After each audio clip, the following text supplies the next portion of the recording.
The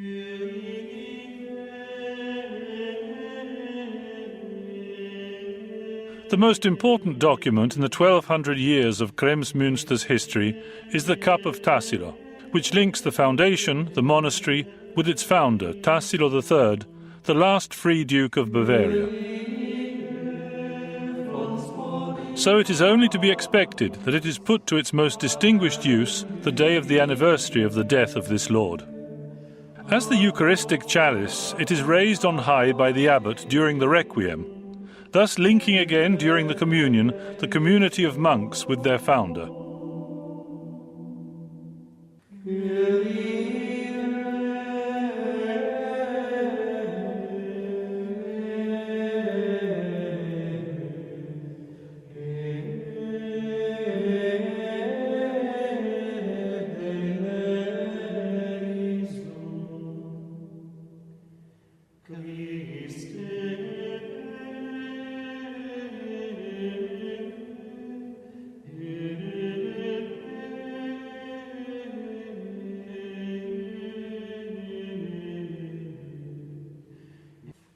However, of greater symbolic power is the most ancient tradition, that of using the cup as an urn during the election of the abbot, when the monks ceremoniously placed their voting card in it.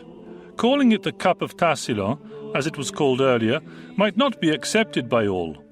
The writing on the base of the bowl refers to Tassilo, but says nothing to how the cup arrived at Kremsmünster, or even what it was initially used for, which would give us a better idea of its origin.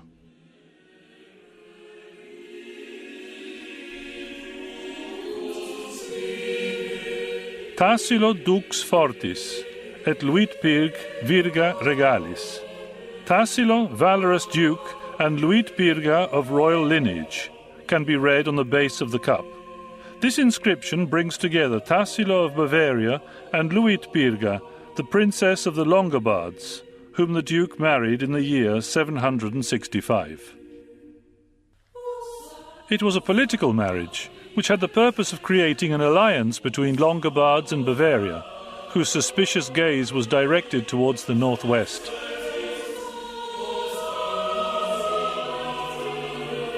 For some time, the kingdom of the Franks had openly shown its intention to place the Germanic populations of the Bavarians and Longobards under Frankish rule. The decisive force in this struggle was to be, however, a fourth person, the apostle of the Germans, Boniface. He drew up a treaty for his lord by means of which Bavaria and the kingdom of the Longobards ceased to exist. In exchange for a proper state, under the protection of the Franks, the Pope anointed as Emperor Charles the Great, as he was to be called henceforth, and thus washed away his stain from birth, of not being of royal blood. The cup refers to this conflict and announces the valour of the Duke of Bavaria and his wife of noble origin. They have not been forgotten yet.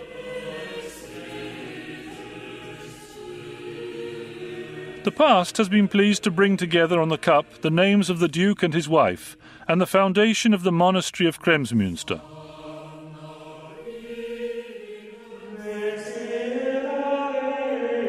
It was the Founder's Cup, a symbolic gift from the Duke to the monks, who prayed and worked there. It is said to have been made for this monastery and donated to its abbots. This is, however, not mentioned in the foundation document, whose transcription is read every year at the anniversary of the founder in the refectory before the guests at the high table of the abbot. This document says nothing about Luitpirga either, the princess of royal lineage, who is, however, named on the cup, together with the Duke himself, and with the same importance and dignity. But why was this chalice made? What could have been the reason for creating it?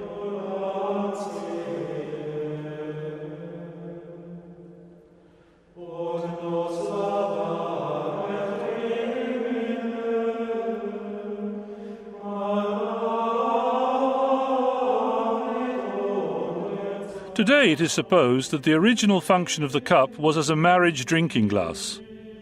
With a sip from this glass, not only were the couple to unite publicly, but also the families were to be brought together. This might also be the explanation why the cup holds almost 1.5 liters, which otherwise would have been senseless at that time. The cup is in beaten gold and is covered with embossed silver medallions on which we see Christ returning on the day of judgment, the Pantocrator, the Lord of all the universe, from the beginning of time forever and ever, Alpha and Omega.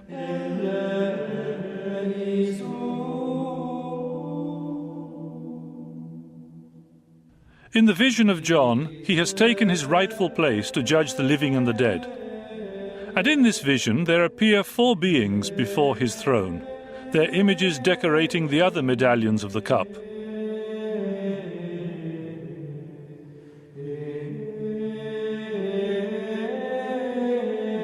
As symbols for the evangelists, they close the circle, which makes the eternal word witness to the judgment of the new union.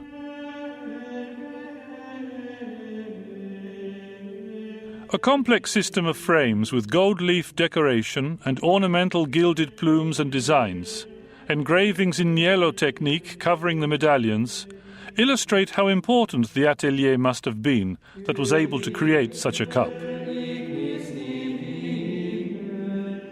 The change of materials and techniques made as easily and joyously as a finger exercise. The change from the convex surface of the cup to the concave curve of the base corresponds to change in the numbers of the groupings.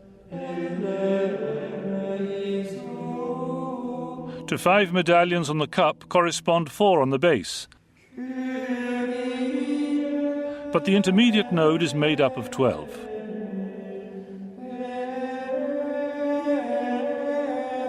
The portraits of the evangelists and the gilt ornaments of animals are clearly of Nordic, Scots, Irish influence.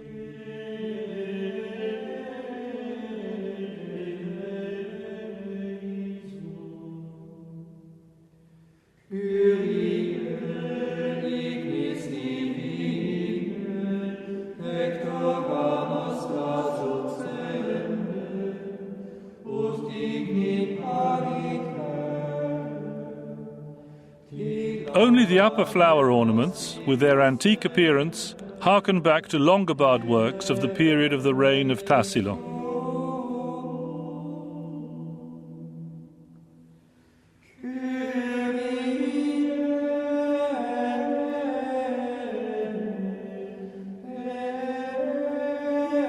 Such a symbiosis could only have been imaginable in the circle of the court of Monza, where Tassilo's father-in-law, King Desiderius, reigned.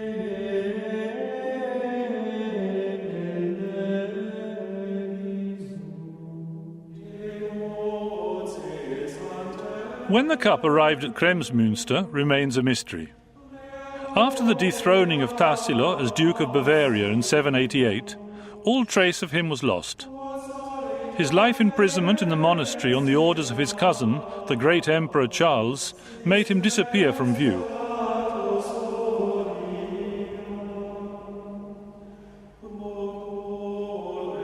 To this day we do not know the place or even the year of his death.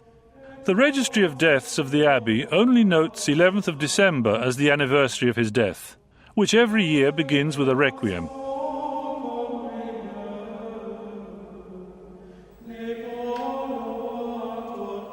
The treasury inventory of the year 1013 was the first to mention the cup, and in the late Middle Ages a tradition arose that the cup belonged to the founder, which it has remained to this day.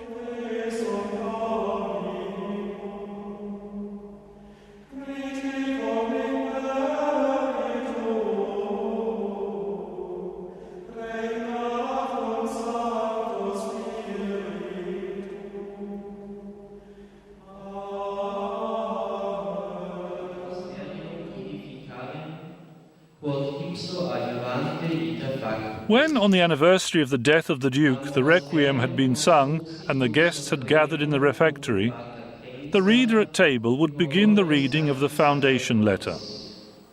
Quam et Deo dicavim, et in dedicatione tradidi quod potui, quod subta... Tradidi quod potui. I have given what I have been able to. That is how the Duke describes his intention to build a monastery on the bank of the river Krems. Kremsmünster, the monastery of monasteries on the Krems, gives its name to this town.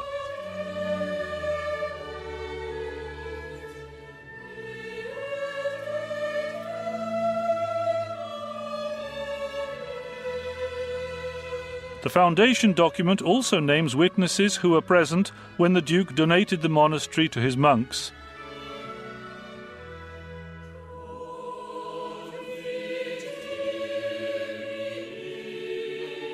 When he enumerated the properties that were to be given to the monastery, and closes with the solemn anathema: "If anyone should under any pretext raise any objection against this document, may he be struck down by the wrath of the Holy Trinity of God, and may he come to the same end as Judas the traitor."